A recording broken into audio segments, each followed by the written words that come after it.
ॐ नमो अरिहन्ताणं ॐ नमो श्रीसिद्धाणं ॐ नमो अयर्याणं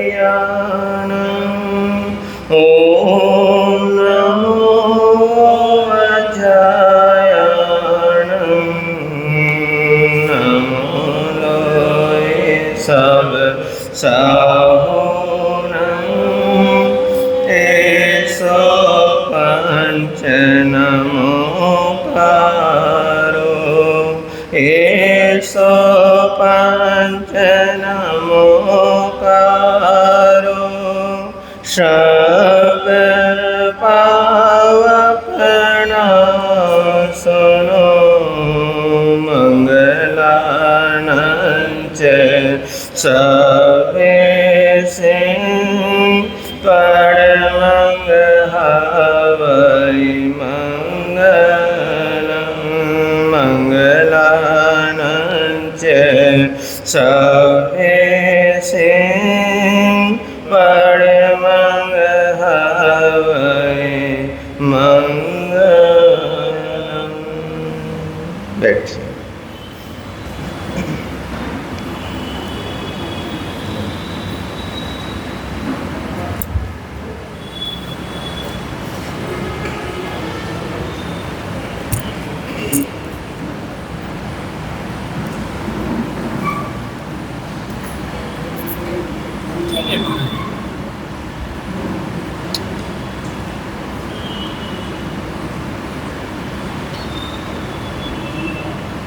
बोलिए भगवान महावीर स्वामी की।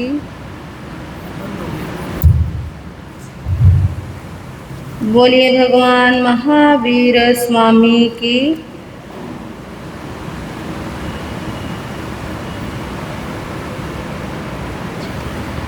कुछ पल की जिंदगानी एक रोज सबको जाना, बरसों की क्यों तो सोचे, एक पल का नहीं ठिकाना। कुछ पल की जिंदगानी एक रोज सबको जाना, बरसों की क्यों तू सोचे, एक पल का नहीं ठिकाना। कुछ पल की जिंदगानी मल मल के तूने अपने तन को है निखारा, इत्तरों की खुशबुओं से महके शरीर सारा, काया न साथ देगी ये बात मत भुलाना, बरसों की क्यों तू सोचे, एक पल का नहीं ठिकाना। कुछ पल की जिंदगानी एक रोज सबको जाना, बरसों की क्यों तू सोचे, एक पल का नहीं ठिकाना। कुछ पल की जिंदगानी मन है प्रभु का दर्पण, हर कण में इसे बसा ले,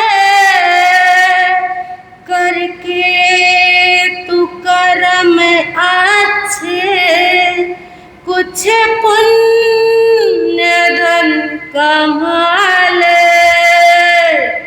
कर दान और धर्म तू प्रभु को अगर पाना।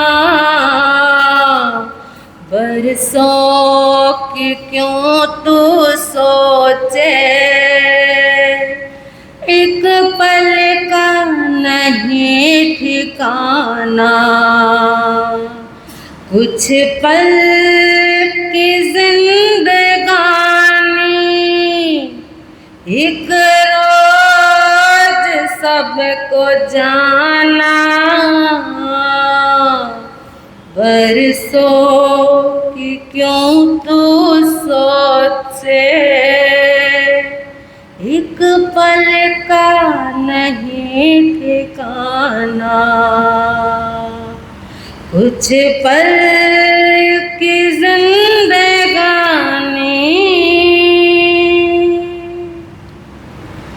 आएगी वो घड़ी जब कोई न साथ देगा। कर्मों का भी तेरा जब एक एक हिसाब होगा। ये सोच ले अभी से, ये वक्त फिर न आना। बरसों की क्यों तू सोचे, एक पल का नहीं ठिकाना। कुछ पल की जिंदगानी, एक रोज सबको जाना। बरसों की क्यों तू सोचे, एक पल का नहीं ठिकाना। कुछ पल की जिंदगानी।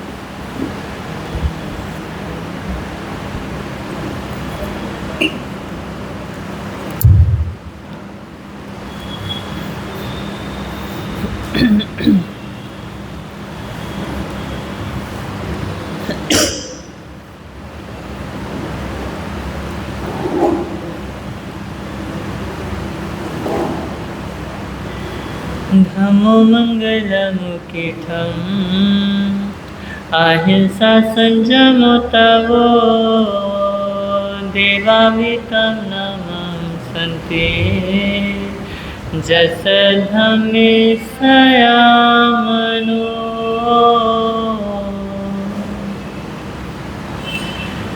जो स्वरूप समझे बिना पाया दुख अनंत। जो स्वरूप समझे बिना पाया दुख अनंत। समझाया वह पद नमन श्री सद्गुरु भगवन। समझाया वह पद नमन श्री सद्गुरु भगवन।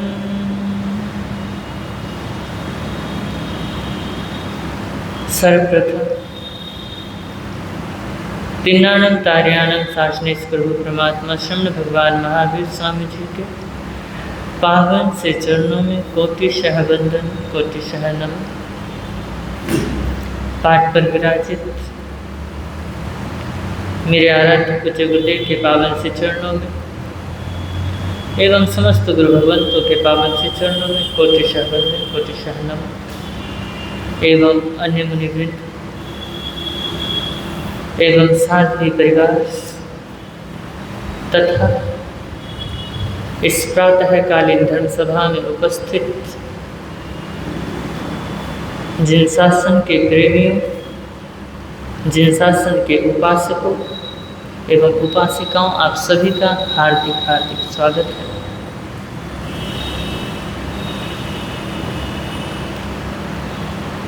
मेरी भावना की भावधारा में हम सभी गोते लगा रहे हैं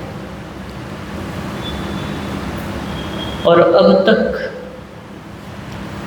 मेरी भावना के 3 पदों पे हम चर्चा कल पूर्ण कर चुके थे। आज चतुर्थ पद पर हम प्रवेश करेंगे। तो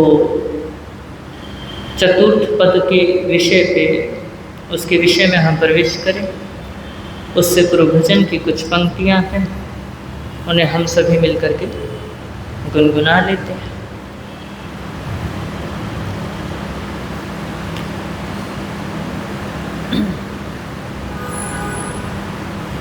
जगत के रंग क्या देखूं, जगत के रंग क्या देखूं, तेरा दीदार काफी है। जगत के रंग क्या देखूं, तेरा दीदार है। जगत के रंग क्या देखूं, तेरा दीदार काफी है। तेरा दीदार काफी है, तेरा दीदार काफी है, तेरा दीदार काफी है, तेरा दीदार काफी है, तेरा दीदार काफी है। करूं मैं प्यार किस किस से, करूं मैं प्यार किस किस से, तेरा एक प्यार काफी है। करूं मैं प्यार किस किस से, तेरा एक प्यार है। जगत के रंग क्या देखूं, तेरा दीदार नहीं भाते ये दुनिया के निराले रंग है मुझको, नहीं भाते ये दुनिया के निराले रंग है मुझको, निराले रंग है मुझको। चला जाऊंगा सत्संग में, चला जाऊंगा सत्संग में, तेरा दरबार है। जगत के रंग क्या देखूं, जगत के रंग क्या देखूं, तेरा दीदार है। इस दुनिया के रिश्तों ने बिछाया जाल ममता का, है इस दुनिया के रिश्तों ने बिछाया जाल ममता का बिछाया, जाल ममता का। तेरे भक्तों से हो प्रीति, तेरे भक्तों से हो प्रीति, यही परिवार काफी है। जगत के रंग तेरा दीदार काफी है। करूं मैं प्यार किस किस से, तेरा एक प्यार काफी है। करूं मैं प्यार किस किस से, तेरा एक प्यार। जगत के साज बाजों ने किए हैं कान ये बहरे, जगत के साज बाजों ने किए हैं कान ये बहरे, किए हैं कान ये बहरे। वहाँ जाकर सुनो अनहद, वहाँ जाकर सुनो अनहद, वही झंकार काफी है। जगत के रंग क्या देखूं, तेरा दीदार काफी है। तेरा दीदार काफी है, तेरा दीदार काफी है, तेरा दीदार काफी है, तेरा दीदार काफी है, तेरा दीदार काफी है। करूं मैं प्यार किस किस से, करूं मैं प्यार किस किस से, तेरा एक प्यार काफी है। करूं मैं प्यार किस किस से, तेरा एक प्यार। जगत के रंग क्या देखूं, तेरा दीदार काफी है।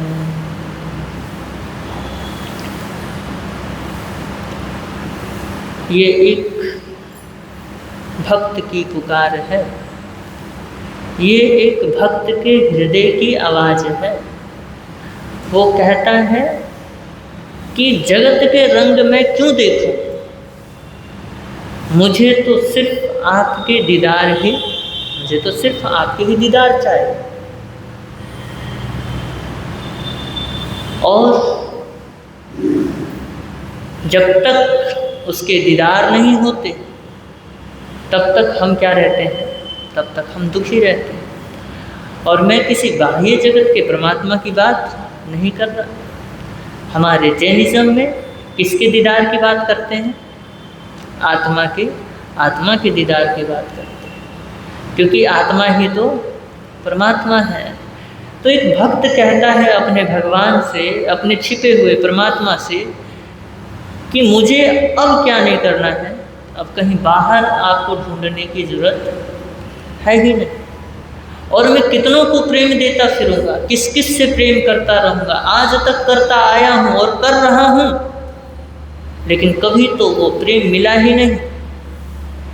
तो मैं एक बार स्वयं अपने परमात्मा से प्रेम लगा करके देखूं, अपनी आत्मा से प्रेम करके तो देखूं। और जब उससे प्रेम हो जाता है तो बाहर के सुख दुख जो हमें आभास होते वो क्या हो जाता है, वो मिट जाता है। जो हमें स्वप्न आते हैं ना, जगे आँख वाला, वो सारा स्वप्न टूट जाता है। तो हम मेरी भावना में प्रवेश करते हैं। आज का ऐसा ही विषय है कि हमें क्या बनना है, हमें भक्त बनना है, हमें विनम्र बनना है, हमें शिष्य बनना है। क्योंकि गुरु बनने से पहले शिष्य बनना आवश्यक है। अगर शिष्य ना बने, अगर ना झुके, तो बड़े तो कभी बन ही नहीं पाएंगे। तो हम शुरू करते हैं।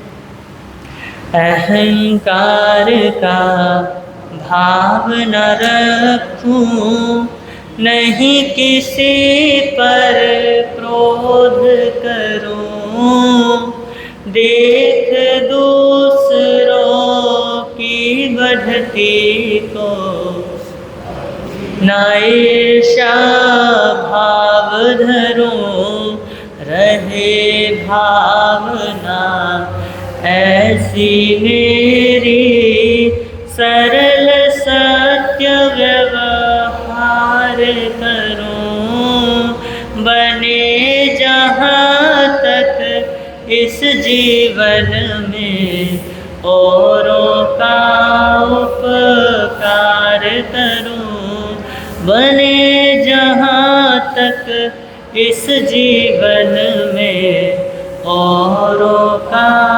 उपकार करूं।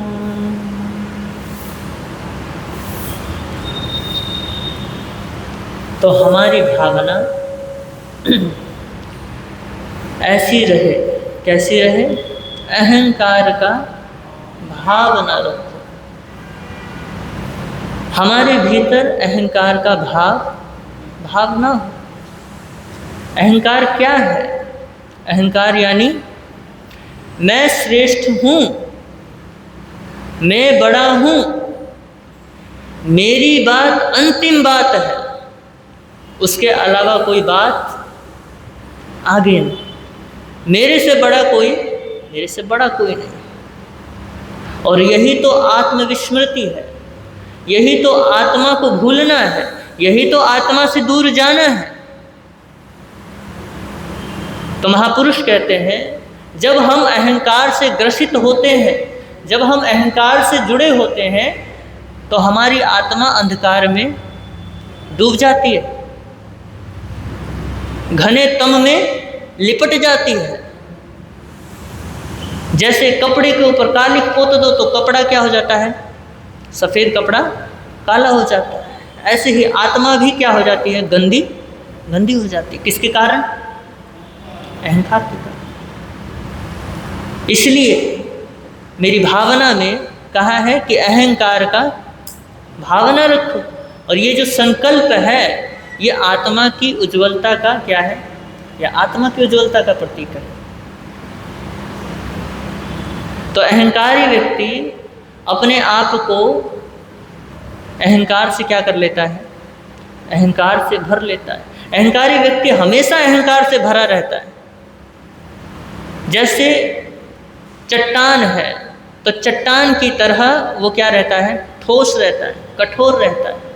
अगर चट्टान के ऊपर कितने ही वर्ष क्या होता रहे, बारिश होती रहे, तो क्या वो कभी उस पानी को ग्रहण कर सकता है? कभी नहीं कर सकता है। उस पानी को अपने अंदर समा ही नहीं सकता है। क्यों नहीं समा सकता है? बोलो। क्योंकि भैया नहीं, पत्थर को कौन सा अहंकार है? पत्थर तो क्या है? ठोस है। पत्थर तो, क्योंकि उसमें तो कोई चेतना नहीं है। चेतना जिसके अंदर है उसी को अहंकार होता है। वही अहंकार करता है, वही अपने आत्मा से दूर होता चला जाता है, तभी संसार में भटकता है। तो पत्थर की तरह वो क्या होता है? अहंकारी व्यक्ति ठोस होता है। और अहंकार का भाव उसे क्या बनाए रखता है? अहंकार का भाव उसे कठोर बनाए रखता है, उसे ठोस बनाए रखता है। इसीलिए उसमें कुछ भी प्रवेश नहीं कर पाता है, कुछ भी उसके अंदर डल नहीं पाता है। एक मुदक सेल पत्थर होता है, जो हमारे आगमों में भी कथानक आता है कि वो एक पत्थर क्या हो गया जी, एक पानी के अंदर चला गया और उसके ऊपर ना जाने कितने वर्ष से बारिश होती रही, लेकिन फिर भी एक व्यक्ति वहाँ से गुजरा और उस पत्थर को क्या किया है, उस पत्थर को निकाला है, लेकिन फिर भी सूखा का सूखा ही है। तो वो चिंतन करने लगा कि कमाल है, जो पत्थर पानी के अंदर रह रहा है फिर भी सूखा का सूखा ही रह गया, ऐसा क्यों? तो वो चिंतनशील बन गया, चिंतन करने लगा। चिंतन करते करते एकदम से चिंतन ने जोर मारा कि भैया ये इसलिए सूखा रह गया क्योंकि ये कठोर है, क्योंकि ये ठोस है, इसके अंदर ग्रहण करने की योग्यता नहीं है, क्योंकि ये पहले ही क्या है, पहले ही भरा हुआ है। तो महापुरुष कहते हैं कि पहली बात समझ लेनी जरूरी है, और वो कौन सी बात है? गुरुदेव ने आपको कल भी सुनाया था। क्या सुनाया था, शायद आपको याद हो या ना हो, कि सदैव अपना पात्र खाली। बोलो, जो कमाल है, कल ही प्रवचन किया था, कल की बात ही भूल गए। गुरु महाराज ने कहा था कि अपना पात्र सदैव क्या रखो, खाली और स्वच्छ रखो।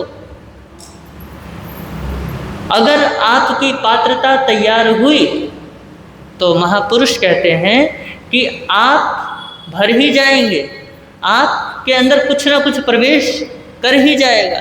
अगर मटका खाली है उसके अंदर आप पानी डाल सकते हैं, लेकिन अगर मटका पहले ही भरा हो तो आप उसके अंदर पानी डाल नहीं सकते। अगर डालने का प्रयास भी करोगे तो वो पानी क्या हो जाएगा, बह जाएगा। और अगर मटका गंदा हो, उसके अंदर अगर आप पानी भर दो तो वो क्या हो जाएगा, मैला हो जाएगा, किसी काम का नहीं रहेगा।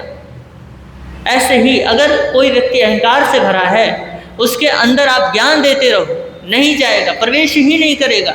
और बाय चांस अगर वो खाली भी है लेकिन मन मैला है, उसको कितना ही ज्ञान दे दो, वो ज्ञान को ज्ञान की तरह से नहीं, वो शस्त्र की तरह क्या करेगा, बोलो, शस्त्र की तरह प्रयोग करेगा।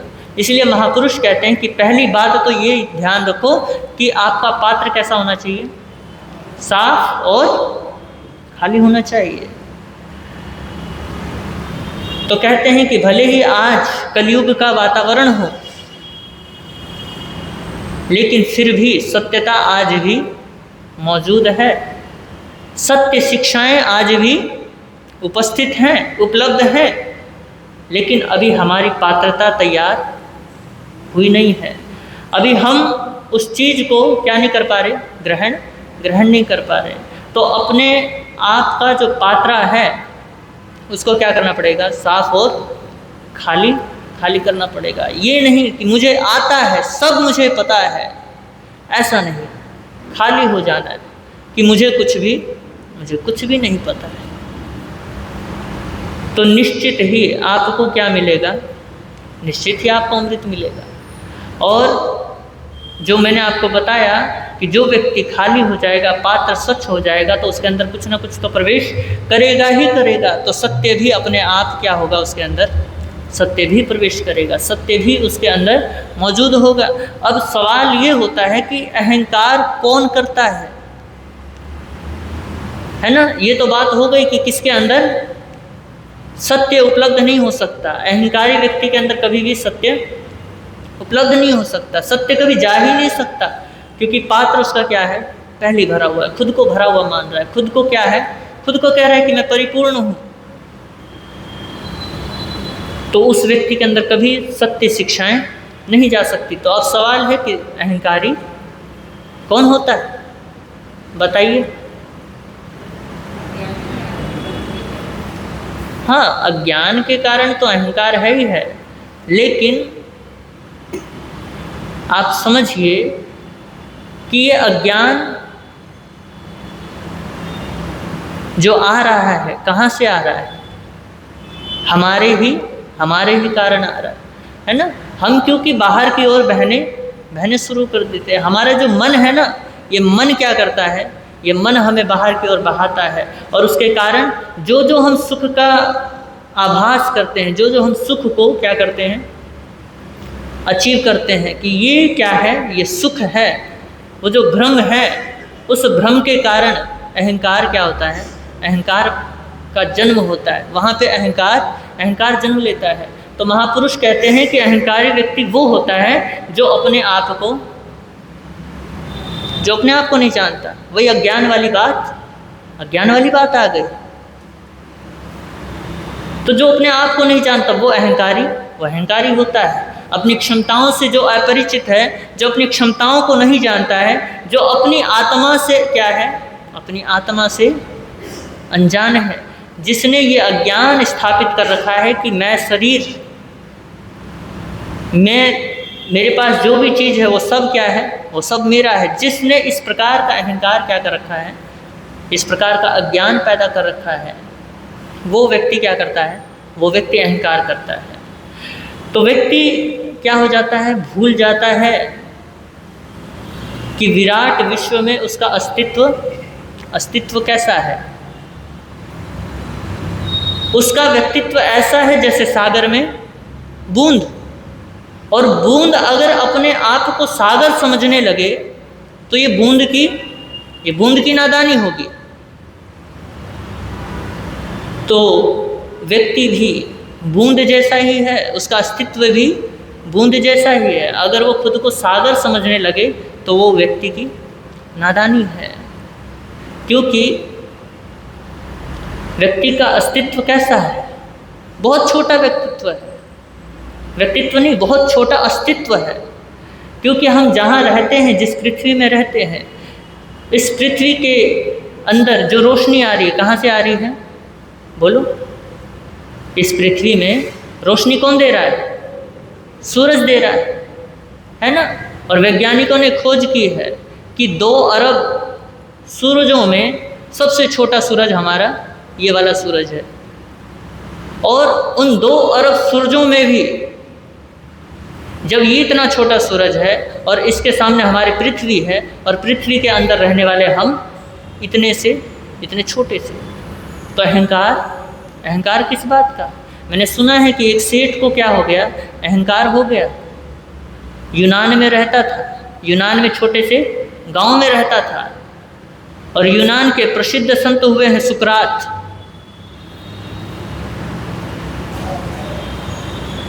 वो विचरण करते हुए, चलते हुए उस जमींदार के गांव में हो गए हैं, आ गए हैं, पहुंच गए हैं और बैठे हैं, और लोगों को संदेश, जो भी उनके पास आ रहा है उनको संदेश दे रहे हैं। ये बात उस सेठ को भी पता चली कि हमारे नगर में बहुत बड़े संत आए हैं, यूनान के प्रसिद्ध संत हैं। तो उसने सोचा कि मैं भी क्या करूं, मैं भी उपदेश सुनने जाऊं, मैं भी क्या करने जाऊं, उनके दर्शन करने जाऊं। और बड़े अकड़ के साथ क्या हो रहा है, बड़े अकड़ के साथ चलता हुआ सुकरात के पास पहुंचा है। दूर से ही सुकरात ने देखा कि इसके अंदर तो बहुत ज़्यादा ही अकड़ है, बहुत ज़्यादा ही अहंकार है।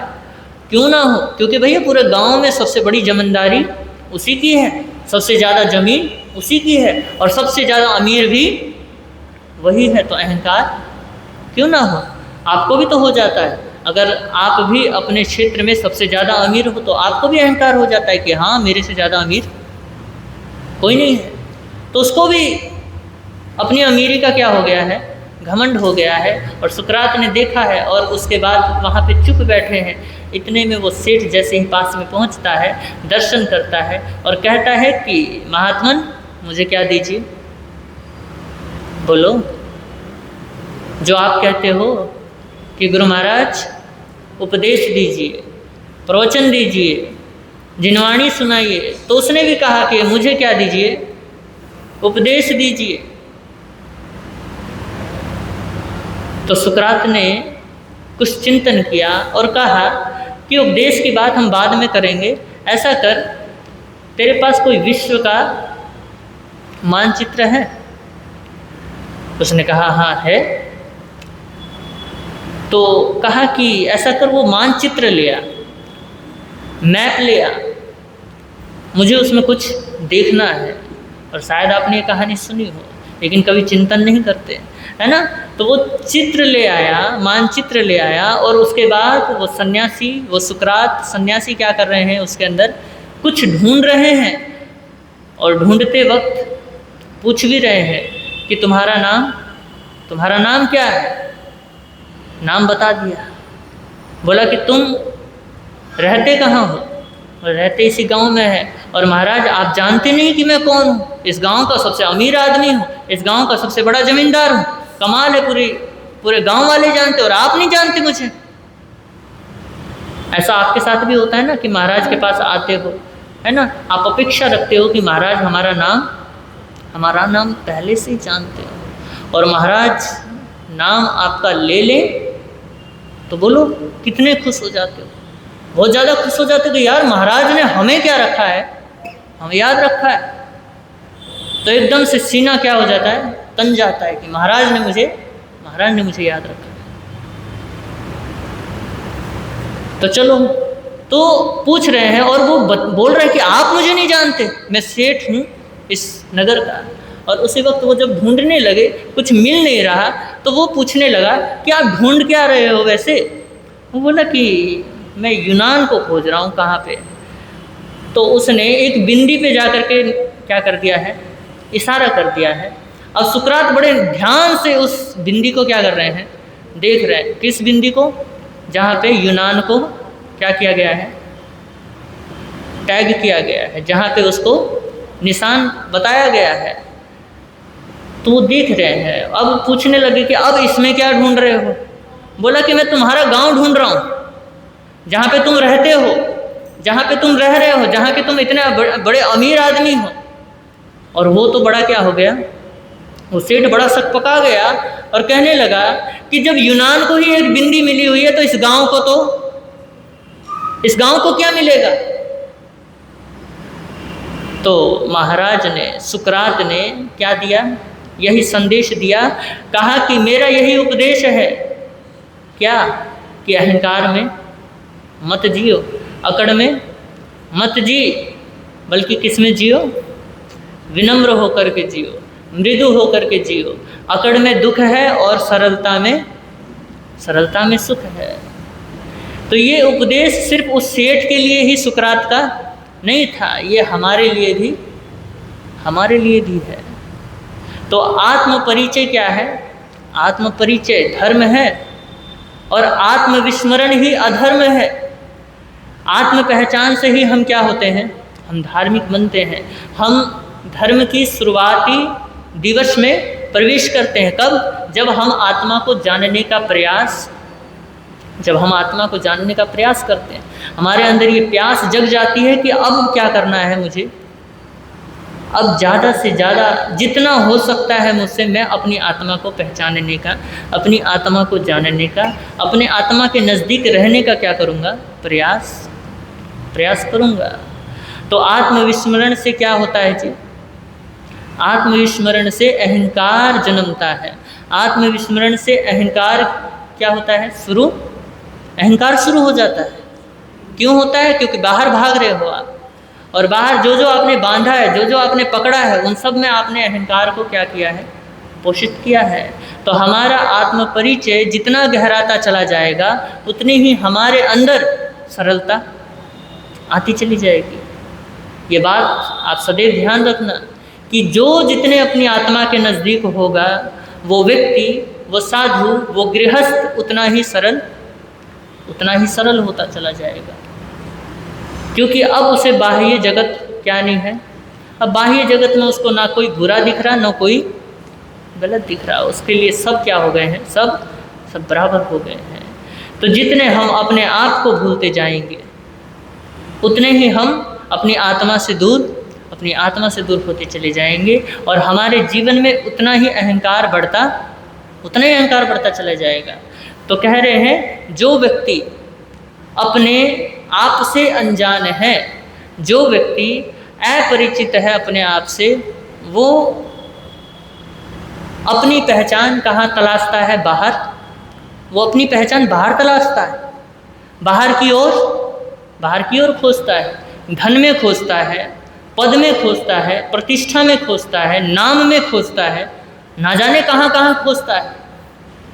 हर एक चीज़ में अपना स्वरूप ढूंढता है। उसका खोजना तो अपने आप को ही है, लेकिन गलत दिशा में क्या कर रहा है? गलत दिशा में ढूंढ रहा है, गलत परिवेश में जा रहा है, गलत रास्ते को ढूंढ रहा है। जब जीवन और अहंकार को चुनने की बात आती है तो व्यक्ति अहंकार को क्या कर लेता है?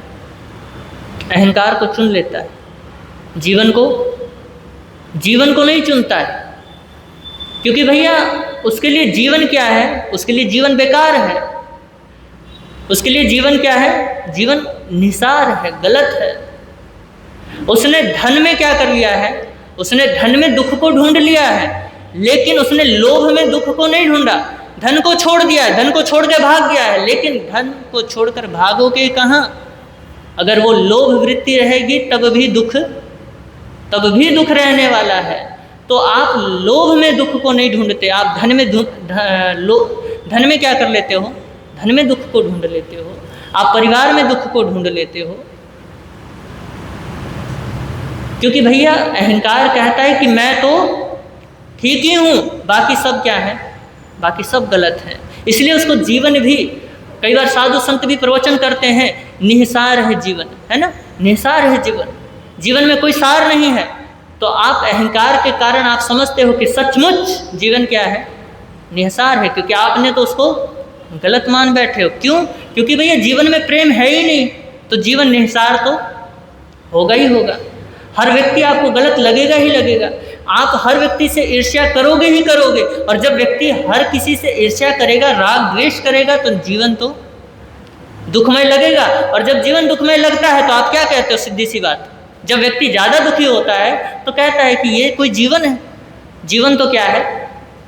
बोलो, सीधी सी बात कहते हैं कि जीवन निहिसार है। और वो सिर्फ आपके दुख के कारण, आपके अहंकार के कारण वो क्या होता है? वो जीवन बेकार हो जाता है। जबकि जीवन में तो परम आनंद है। कृष्ण ने अपने समय में एक बांसुरी बजाई थी,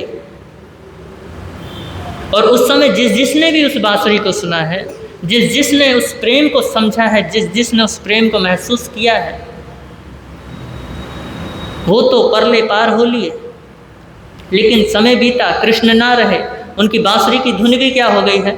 विलुप्त हो गई। और लोगों ने क्या कर दिया जी? उस प्रेम का अर्थ भी गलत ही निकाल दिया। जितना प्रेम उन्होंने गोपियों को दिया, उतना ही प्रेम उन्होंने अर्जुन को भी दिया। कोई उनके लिए कोई भेद नहीं है। तो हमने प्रेम का ही गलत अर्थ निकाल लिया। क्यों निकाला? क्योंकि भैया मनुष्य बड़ा रुग्ण है, बड़ा बेईमान है, बड़ा अज्ञानी है, कि वो क्या कर देता है कि सत्य को भी असत्य बना देता है। क्योंकि आपने ये उदाहरण तो सुना है ना कि अगर सांप के मुंह में अगर दूध का एक बूंद भी डालो तो वो क्या बन जाता है? जहर बन जाता है। तो व्यक्ति भी क्या है, जब तक रुग्ण रहेगा, किसके कारण रुग्ण होता है? अहंकार के कारण रुग्ण होता है। हर व्यक्ति प्रेम में हर किसी को बांधना चाहता है। यहाँ पति अपने पत्नी को बांधना चाहता है और पत्नी अपने पति को। यहाँ माँ बाप अपने बच्चे को, बच्चे अपने माँ बाप को, सारे एक दूसरे को बांधने में लगे पड़े हैं। अहंकार क्या करता है? अहंकार बांधता है, प्रेम कभी बांधता नहीं है।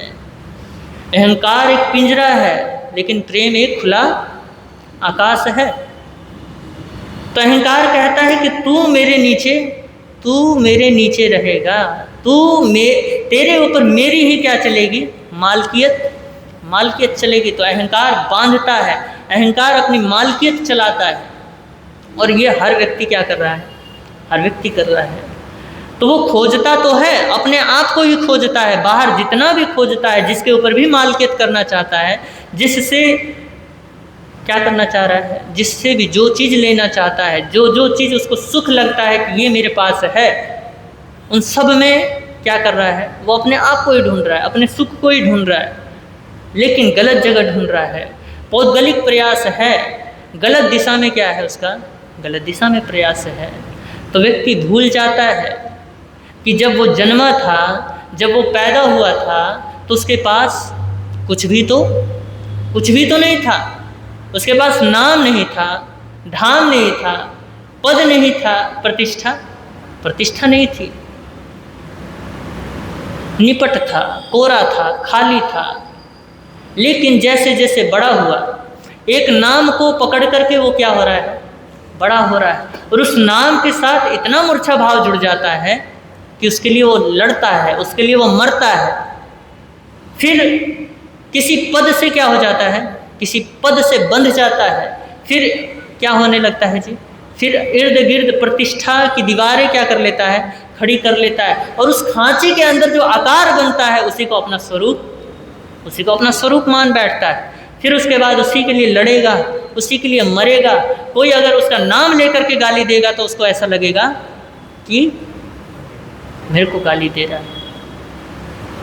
क्योंकि भैया अहंकार क्या करता है, अहंकार आपको बार बार चोट करता है, बार बार आपको क्या कहता है कि भैया तेरे को उसने कैसे कह दिया, तू तो क्या है, उससे बड़ा है, तू तो उससे सर्वश्रेष्ठ है, तेरे अंदर सारी योग्यताएं, वो तो नीच है, वो तो क्या है, किसी काम का नहीं है। अगर आपकी कोई बात ना समझे ना तो आप देखना आप कैसे कहते हो, गधा कहीं का, है ना, बात नहीं समझता, उल्लू है, मूर्ख है ना, ऐसे कहते हो। और ये सब कहाँ से निकलता है, आपके अहंकार की वजह से निकलता है कि आप अपने आप को बुद्धिमान समझ रहे हो।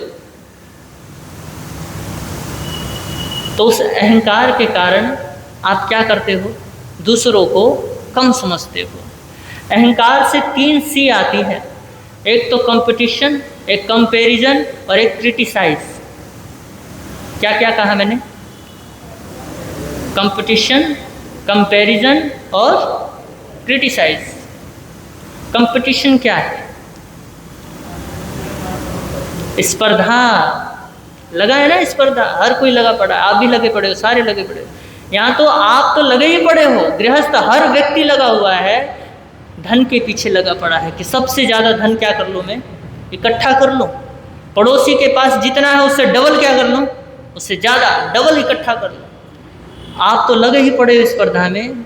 आज के समय में सन्यासी कहलाने वाले, साधु कहलाने वाले, वो भी स्पर्धा में लगे पड़े। किसके पास कितनी शिष्य संपदाएं हैं, किसके पास कितने भक्त की संपदा है, किसके पास कितनी भीड़ लग रही है, सारे लग रहे हैं। और जितना हो सकता है उतनी भीड़ बुलाते हैं, उतनी ही क्या करते हैं, उतनी ही पब्लिक इकट्ठा करते हैं। और क्या करते हैं, बोलो, कि मेरे पास, बोल दो, कहते हैं नहीं कहते संत कि मेरे पास इतनी भीड़ लगी थी। और उस भीड़ के बलबूते पे वो अपना कोई आत्म कल्याण नहीं कर रहा, वो अपने अहंकार को पुष्ट कर रहा है कि देखो मुझे मानने वाले, मेरे को सुनने वाले, इतनी भीड़ क्या हो रही है, इतनी भीड़ इकट्ठी हो रही है। यह स्पर्धा है ना। आपके पास भी अगर धन ज़्यादा होता है तो कहते हो कि मेरे पास क्या है, सबसे ज़्यादा धन है, और उससे आप कोई अपना अच्छा नहीं कर रहे, बल्कि उससे क्या कर रहे हो, आप अपने अहंकार को पोषण दे रहे हो, अपने अहंकार को पुष्ट कर रहे हो। फिर दूसरा कौन सा बताया मैंने, कंपैरिजन, तुलना। कंपटीशन है, स्पर्धा है, तो कंपैरिजन भी जरूर होता है, तुलना जरूर होती है। आप अपने आप को पड़ोसी से क्या करते हो, तुलना करते हो। पड़ोसी से ही नहीं, हर चीज से, हर व्यक्ति से क्या करते हो, तुलना, हर व्यक्ति से तुलना करते हो। क्यों करते हो भैया, बताओ। अहंकार के कारण करते हो। लेकिन अहंकार आप करते हो, उससे आप तुलना करते हो, तो उससे आपको सुख मिलता है या दुख मिलता है? सारे जानते हैं दुख मिलता है, लेकिन फिर भी तुलना छूटती नहीं। कभी अपने बच्चों की तुलना दूसरों से मत करना, ये बहुत गंदी आदत है।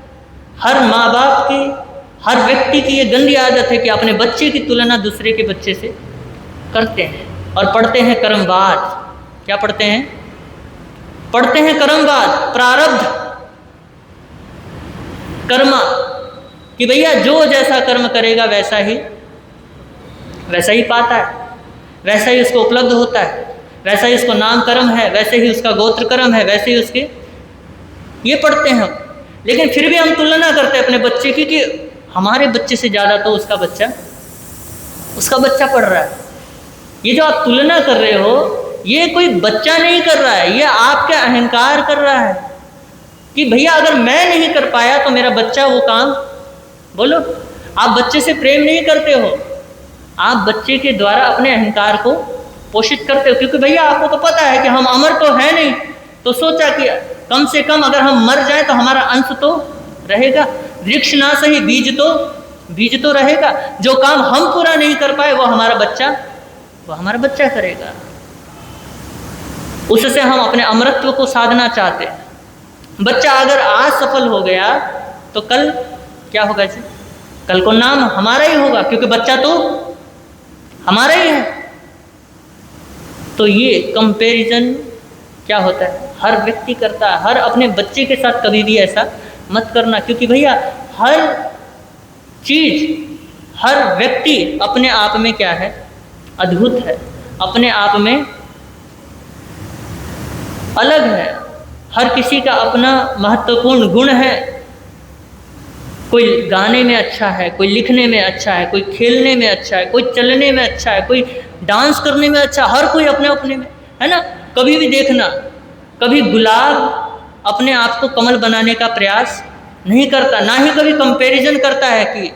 और आप भी देखना, कभी आपने फूलों की कंपैरिजन किया कि गुलाब से अच्छा तो कमल है? कभी नहीं करते। क्यों नहीं करते? क्योंकि भैया वो सब अपने अपने में सुंदर हैं, सारे अपने अपनी जगह अच्छे हैं। गुलाब क्या है? गुलाब भी सुंदर है, कमल भी अपने आप में सुंदर है। तो ये हो गया कंपटीशन और कंपैरिजन, है ना। और कंपैरिजन आप कई बार ऐसे भी करते हो। ये तो हो गई बाह्य जगत की बातें, और इधर साधु के ऊपर ही ले लो। आप पता है कैसे कंपैरिजन करते हो? ऐसे करते हो कि यार साधु तो वो थे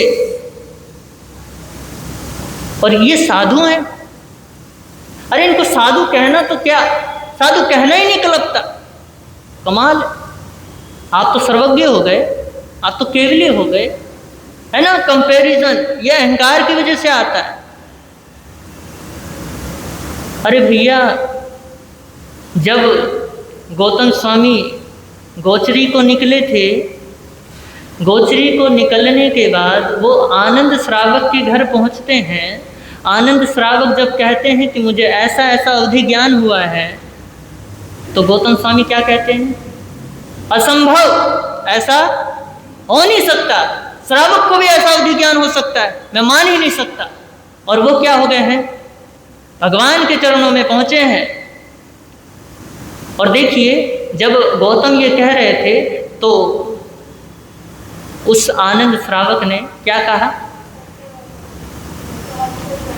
कि देखो, जैसा मुझे समझ आया भगवान, जैसा सत्य है मैंने आपको बताया है। अब स्वीकार करना ना करना आपके ऊपर है। तो वो कहाँ पहुँचे हैं? भगवान के चरणों में पहुँचे हैं निवारण के लिए। और गोचरी रख करके क्या पूछते हैं भगवान से कि भगवान, आनंद श्रावक ऐसे ऐसे कह रहा था और उसको ऐसा ऐसा अवधि ज्ञान हुआ है, क्या ये बात सच है? और देखिए, ये जो शंका है, ये कई बार हमारे जीवन के अंदर हमारे अज्ञान की वजह से आ जाता है, जो अंश मात्र रह जाता है। देखो, 14 पूर्वी का ज्ञान का धारी, उसके अंदर क्या हो गया? शंका उत्पन्न हो गया कि कमाल है, श्रावक को भी इतना अवधि ज्ञान। जब 14 पूर्वी को क्या हो गया है? शंका हो गई है, तो हमें क्यों नहीं हो सकती? हमें भी हो सकती, जरूर हो सकती। और ये हमारे अज्ञान के कारण हमें तो सत्य पता नहीं। भैया फिर क्या हुआ? भगवान ने क्या बोला? बोला कि तू गलत क्या कर रहा है, तू गलत सोच रहा है, तू गलत प्ररूपणा कर रहा है। श्रावक को भी इतना हो सकता है। और अभी के अभी आप जाओ और श्रावक से क्या मांगो? क्षमा मांगो। अपने उस मिथ्या ज्ञान को क्या करो? मिटाओ, जो तुमने अभी पैदा किया है। तो वो गए हैं और श्रावक से क्या किया है? क्षमा याचना की है। तो कमाल है, उस समय 14 पूर्वी का धारी, और आज तो भैया श्रुत ज्ञान भी पूरा श्रुत ज्ञान भी पूरा नहीं है, तो सोचो हम कंपैरिजन किस आधार पे करते हैं। आपको बाहर से तो दिख जाता है लेकिन अंदर से दिखता है। जब आनंद श्रावक को अवधि ज्ञान हुआ, बाहर से तो गौतम स्वामी ने देख लिया लेकिन अंदर से नहीं देखा, तभी तो शंका उत्पन्न हो गई। ऐसा ही हम करते हैं, आप करते हो कि इनको तो साधु कहना लगता ही नहीं, बल्कि आप क्या कर लेते हो, मिथ्या अज्ञान, मिथ्या क्या पता जिसको तुम साधु मान रहे हो वही असाधु निकले, और क्या पता जिसको तुम असाधु समझ रहे हो वही साधु निकले। इसलिए परमात्मा कहते हैं कि कभी भी निश्चयवाद में नहीं जाना, सदैव कहाँ रहो, स्यादवाद में रहो। हमारे जैन धर्म में जो व्यक्ति है, जो भी अनुयायी हैं, सबको अन्य दर्शनों में स्यादवादी कहा है। क्या कहा है? स्यादवादी कहा है। क्यों कहा है? क्योंकि जब तर्क शास्त्र पढ़ाए जाते हैं तो उसमें स्यादवादी हमको क्या दिया जाता है? संबोधन दिया जाता है कि तुम क्या मानते हो कि ये सत्य है और ये सत्य नहीं भी हो सकता है, हो भी सकता है, नहीं भी हो सकता है, थोड़ा बहुत हो सकता है ना भी हो। इस तरीके से स्यादवाद का सिद्धांत दिया गया है। तो आप स्यादवाद में क्या रहो, स्यादवाद में रहो, कंपैरिजन में मत उतरना, क्योंकि भैया श्रुत ज्ञान अभी पूरा तुम्हारा है नहीं। अब देखिए कंपटीशन हो गया, कंपैरिजन हो गया, अब लास्ट में क्या है? क्रिटिसाइज, आलोचना। अहंकार के कारण व्यक्ति आलोचना करता है, खुद की नहीं दूसरों की, और अपने दुर्गुण नहीं दिखाई देते, दूसरों के दुर्गुण दिखाई देते। ये किसके कारण है? अहंकार के कारण है। क्यों दिखाई देते हैं? क्यों दिखाई देते हैं? क्योंकि हम अहंकार में इतने डूबे हुए हैं, इसलिए दूसरों के दुर्गुण दिखाई देते हैं। चाहे व्यक्ति कितना भी अच्छा हो, अगर एक दुर्गुण भी दिख जाता है तो व्यक्ति उसकी आलोचना करने लगता है, उसकी आलोचना करता है कि यार ये तो क्या है, घटिया इंसान है।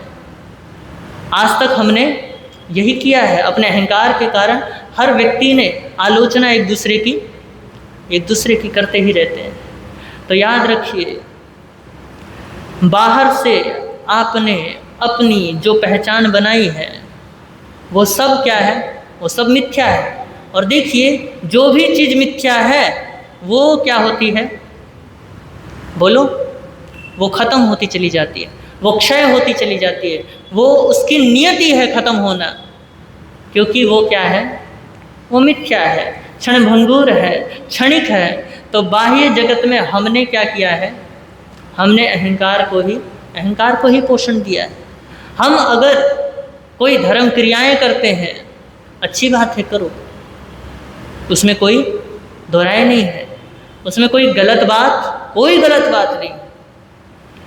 आप अगर दान भी देते हो, है ना, दान भी देते हो तो पत्थर पे नाम लिखवाते हो। अब ये बताओ, आपको भूख लगी है तो क्या वो पत्थर पे लिखा हुआ नाम आपका भूख शांत करेगा? आपको प्यास लगी है तो क्या वो पत्थर पे लिखा हुआ नाम आपकी प्यास को बुझाएगा? बोलो, पता है कि नहीं बुझाएगा, नहीं शांत कर पाएगा, लेकिन फिर भी क्या करते हैं? फिर भी नाम लिखवाते हैं। तो महापुरुष कहते हैं कि भैया तुमने वो जो दान किया है ना, तुमने कोई धर्म का कार्य नहीं किया है, तुमने पाप किया है। क्या किया है? पाप किया है। कैसे पाप किया है? एक तो तुमने दान दिया है और ऊपर से नाम लिखवाया है, और नाम लिखवा करके तुमने कोई अपना आत्म कल्याण नहीं किया, बल्कि अपने अहंकार को ही पोषण दिया है कि जब स्थानक में आऊँगा तो सबसे पहले नाम पढ़ने को मिलेगा। ऐसे ऐसे कई जगहें देखे हैं मैंने, स्थानकों में हम जाते हैं, सीढ़ियों में भी नाम लिखे होते हैं कि चढ़ते हुए ऊपर जब जाएंगे तो नाम पढ़ते हुए जाएंगे। अरे गजब हो गया। एक बार तो हम कहीं एक स्थानक में गए, एक बाथरूम का मग्गा था, उसमें भी लिखा हुआ था सप्रेम भेंट, और उसका नाम उसमें लिखा हुआ था। अगर दान की कला सीखनी हो ना तो सिखों से सीखो, है ना, मौलवियों से, जो मुसलमान हैं उनसे सीखो, हिंदुओं से सीखो। अगर मैं गलत कह रहा हूँ तो माफ़ करना, क्योंकि भैया हमारे जो जैन धर्म में जो नाम की परंपरा चल पड़ी है ना, ये बहुत बहुत गलत है। ये आपके अहंकार को ही पोषण दे रहा है, और इसमें आपकी ही गलती नहीं है, हर एक व्यक्ति की, यहाँ तक कि साधु की भी क्या है, साधु की भी गलती है कि वो भी क्या कहता है कि मेरे भक्त ने दान दिया है तो उसका नाम यहाँ लिखवाओ। तो यहाँ साधु भी क्या है, जिम्मेदार है कि उसको पाप के गर्त पे डाल रहा है। तो कहाँ जा रहा है हमारा जैन समाज? अहंकार के अंदर इतना डूब गया है कि गरीब की आहें भी उसको सुनाई नहीं देती है। अगर कोई गरीब आ जाए तो उसको दुत्कार देते हैं, कोई अपना ही आ जाए तो क्या करते हैं, उसको बोलो बड़े प्रेम के साथ, ना जाने क्या क्या पकवान, बेचारे पहले ही खाए हुए आए हैं, पहले ही खाते आए हैं, और आप सोचते हो कि हम कुछ नया उनको खिला रहे हैं। वो भी बेमन से क्या कर लेते हैं, बेमन से खा लेते हैं कि कोई बात नहीं, रिश्तेदारी तो निभानी ही है। तो आप अहंकार में गरीबों की भी नहीं सुनते। क्यों नहीं सुनते? क्योंकि अहंकार बहुत ज़्यादा पुष्ट हो चुका है। क्योंकि अब आपको वो छोटे दिखाई दे रहे हैं। क्या दिखाई दे रहे हैं? छोटे दिखाई दे रहे हैं, और खुद को बड़ा समझ रहे हैं। पहले के श्रावक क्या करते थे जी, बोलो? खाने से पहले ये भावना भाते थे कि कोई हमारे घर में अतिथि आए। अरे तुम अतिथि उसको समझते हो जो अपने रिश्तेदार हैं। अरे अतिथि का मतलब जिसकी कोई तिथि ना हो, कभी भी किसी भी वक्त कोई भी व्यक्ति दरबार में आ जाए, वो अतिथि देवो भव। पहले अतिथि देवो भव लिखते थे, फिर दरवाजे के आगे लिखने लगे कि अतिथि भगवान होते हैं, फिर धीरे धीरे बदल गया, फिर क्या लिखने लगे जी, सुस्वागतम। फिर उसके बाद समय और बदला, आज का युग आ गया, तो फिर 2000 के उसमें क्या लिखने लगे, वेलकम, क्या हो जाओ, पधारो। फिर उसके बाद अब पता है क्या लिखते हैं, हाँ, कुत्तों से सावधान। कहाँ जा रहा है, क्या है ये? तो व्यक्ति अतिथि, आप समझते हो कि जो परिवार वाले हैं वो अतिथि है, वो अतिथि नहीं है, वो तो आपके रिश्तेदार हैं, वो तो आपके परिवार हैं, है ना। अतिथि वो है जो बेचारा गरीब आपके सामने हाथ पसारे खड़ा है कि आप क्या दो, मुझे कुछ दो, मुझे आवश्यकता है, वो है अतिथि।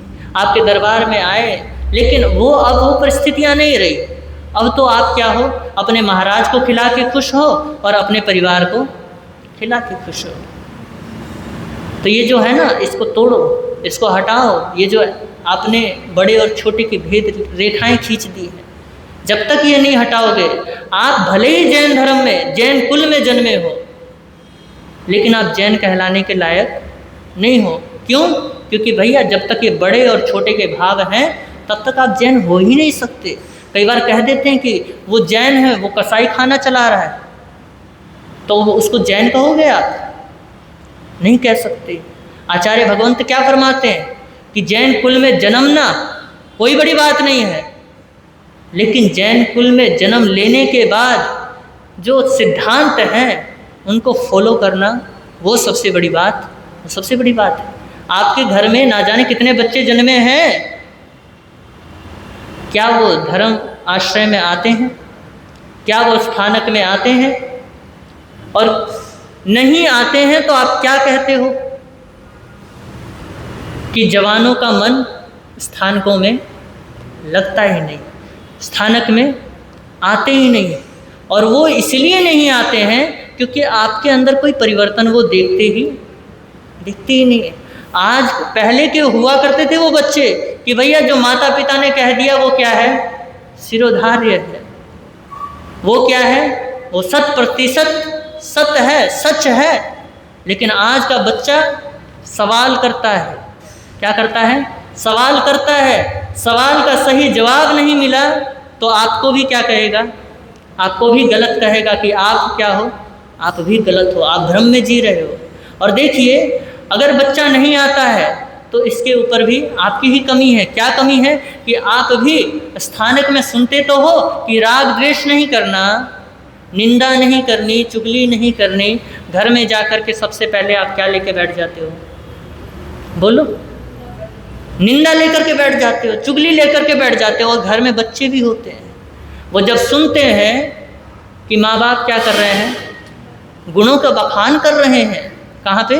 गुणों का बखान कर रहे हैं, दूसरे के गुणों को गा रहे हैं, तो वो क्या सोचेंगे बताओ? वो तो यही सोचेंगे ना, जब माता पिता ने ये सीखा है तो हम वहाँ जा कर के क्या सीखेंगे? तो इसलिए उनके अंदर भी श्रद्धा पैदा नहीं होती आपको देख करके।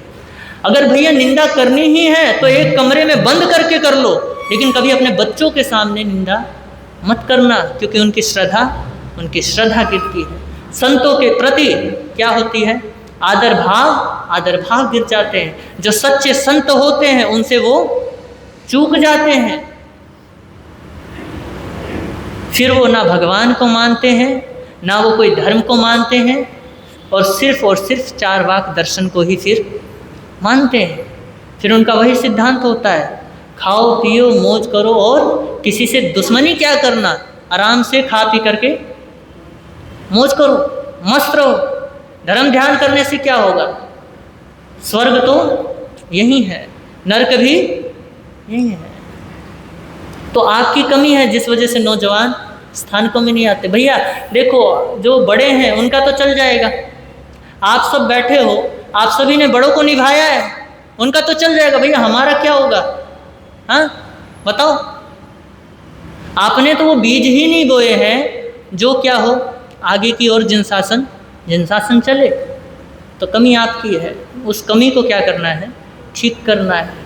अरे भैया आपसे पूरा नहीं होता, मानता हूँ नहीं होता, क्योंकि इतने समय से आपने जो आदत डाली हुई है वो एकदम से छूटने वाली तो है नहीं, लेकिन थोड़ा बहुत तो प्रयास कर ही सकते हो।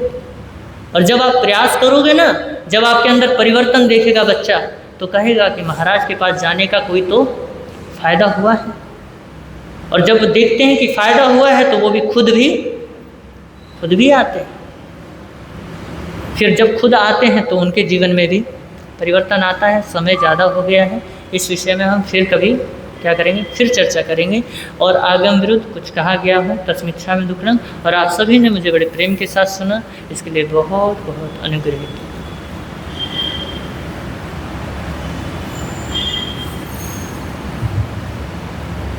सो गया क्या? मैं सोचती करेंगे।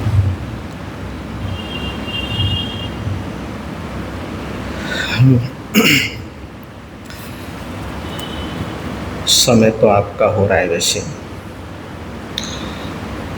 वीर नाम के हीर मोती, गुरु नाम के हीर मोती, प्रभु नाम के हीर मोती, मैं बिखराऊं गली गली।